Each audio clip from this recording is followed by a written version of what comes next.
Joe!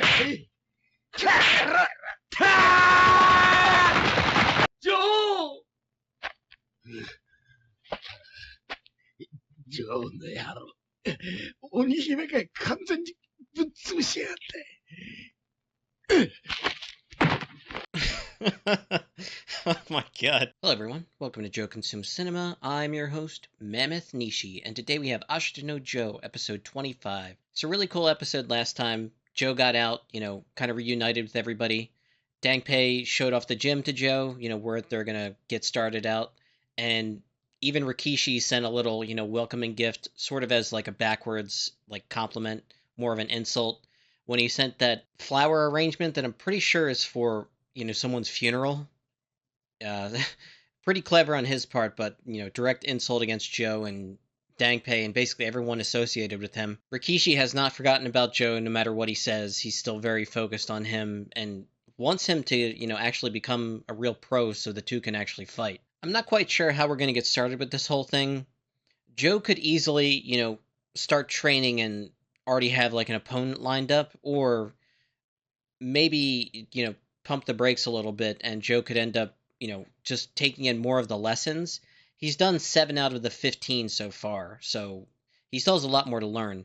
But I don't know which direction they're going to go with this. They could easily do, more training and pick up more of the lessons, or they could do it where, each opponent will be like, a new lesson that he picks up and implements in his fighting style. Could totally go either way with it.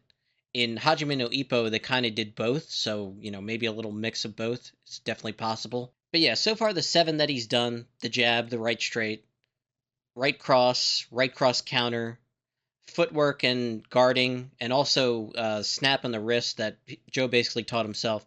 Some of these lessons Dangpei directly gave him, guidance on, and others he sort of picked up on his own as he, observed the fights and also just needed them in the moment. It's not like necessarily the exact order you would go about, learning boxing. The first two, absolutely. Those are the first two things you ever learn, when throwing punches is, the 1-2 combination, the right straight and the left jab. So, yeah, like those two make total sense, but the others, it's kind of veering off in directions you wouldn't necessarily think like these are the first things you would pick up necessarily. Like it's not going directly in order, I think. It's kind of guided by circumstance and, what Joe actually needs in the moment to be successful in his fights thus far. And that kind of makes sense. I understand where they're going with it, but it's not necessarily like how you would go about learning boxing and, the order that they're following. As far as what he still has left to learn, uppercuts, hooks, feinting, counters, the liver blow is definitely one of them. Yeah, there's still a lot more out there, but he's got 8 lessons, and I can't, off the top of my head, think of all, 8 in total. 5, I'm pretty, confident about that I just listed. He's probably going to be incorporating those at some point as part of the lessons. Can't think of the other 3, though, just yet. Have to give it more thought. But yeah, honestly, I just want to get right to this one. But before we begin, as always, remember to blank, blank, and blank. Still very much a small channel, so every like, comment, share, subscribe that we can get really helps out. Really appreciate it. Patreon link down below. With that, let's get right to it. Sando bagni kao mega ke tatake tatake tatake ashite wa kiito nani ga aru ashite wa dochi da. Law of the Stray Dog.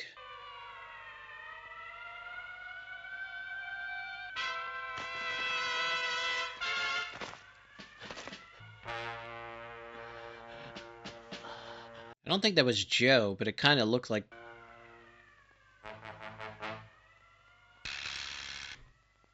somebody else. Kind of similar build, tall and lanky. 今まで以上に涙を流さなきゃならないかもしれない。なあ、これは負け犬が流すクソ涙じゃない。なあ、ジョーよ。二人で歯を食いしばって、この涙橋を逆に渡ろうじゃないか。ジョー、この橋はな、人呼んで涙橋っていうんだ。涙橋を逆に渡るか。ほっつぁんうまいこと言いやがる。A dude outside's breaking in. Oh shit. この辺まで用事でな。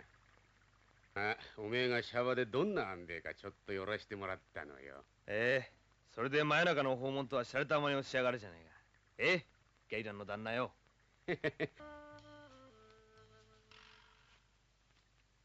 How'd he get that cut? そんなジョーがこうやってペットみたいに飼われちまってんのはちょいともったいねえな。ペットだ？やることがジョーらしくねえってことよ。ぬくぬくとおねんねできるところが与えられ、矢吹ジョーはチンコロになったんでありますなんてことになったんじゃねえのかい。みんなから優しくされたジョーは可愛いペットになり下がったってわけだ。ひとっところに住んだり人の情けを受けるなんざ野良犬らしくねえな。 This guy's got some fucking gall. The guy literally had to break in here because he's getting chased by the cops or whoever. Had some cut in his wrist. Like, if anybody's a stray dog, it's you, punk motherfucker. ゲリラ、それにおめえはケチをつける気なのかよ。Yeah, that's exactly what he's doing. ただよ、そんなものっていつまでも続かねえんじゃねえのかい。花火みてえにすぐに消えちまうもんじゃねえのかい。野良犬でいるのさ。消えてもがっかりしねえようにな。裏切られてもがっくり来ねえようにな。鎖だよ、ジョー。 It's the cops looking for your dumb ass. 早く隠れな。そのはしごだ。すまねえ。 I would not have helped him. ああ、君一人がに。いえ、上におっさんや同僚が二人で寝てますけど。ああ、窃盗犯だがこの近くに逃げ込んだっつんでね。それは大変ですね、お前さん。ああ、どうだい、2、3日隠れんなら、仮の中州に半場の跡があるぜ。泣かすか。そりゃいいや。野良犬の生き方か。Joe has already done that shit before. It's not anything glamorous or to be proud of. ボクシングの防御、フットワーク、クリンチ、スウェーバック、ダッキング。防御が攻撃へのチャンスをつかむ。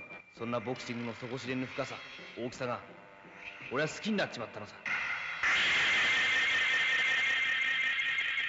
Yeah, it starts off simple, then it gets really complicated really quick. 俺はここに腰を落ち着けて、明日からトレーニングを始める。あの Good. 橋の下のボロ小屋でか。よせよ、おめえらしくもねえ。なあ、俺と一緒に旅に出ようぜ。 No way. 吉野家ゲリラの旦那、自分でそれだけ分かってて、何度俺を誘うんだい。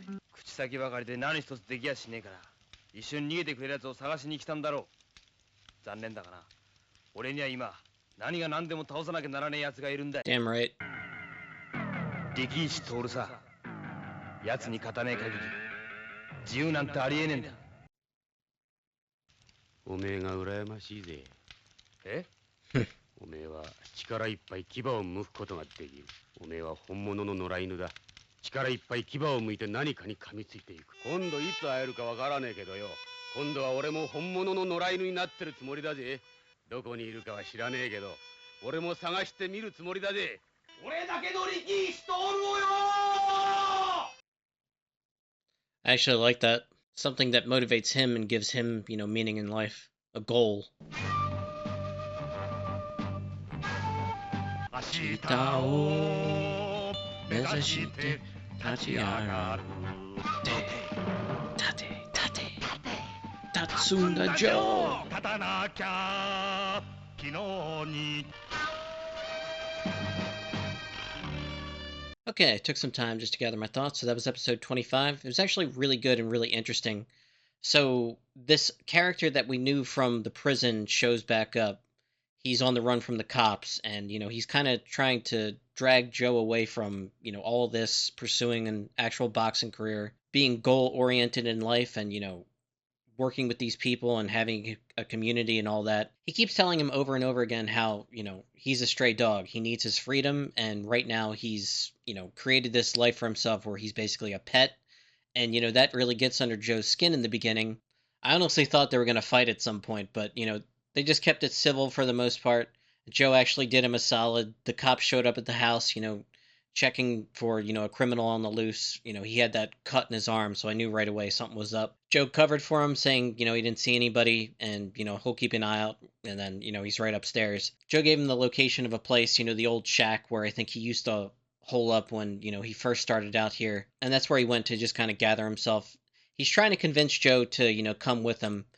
And it's interesting because most of the episode is just spent with Joe reminiscing about the past, meeting Dangpei for the first time, picking up boxing in the prison, all the things that he's learned and been taught. In that sense, is going to be a really easy edit because a lot of that stuff, we've already seen it. It's already up on the reactions, so I don't need to, rehash the past all that much. What's interesting is, Joe picks up on what this guy, Gorilla, I guess his name is doing, is trying to convince Joe, throughout the course of the episode that, he's this stray dog, he needs his freedom.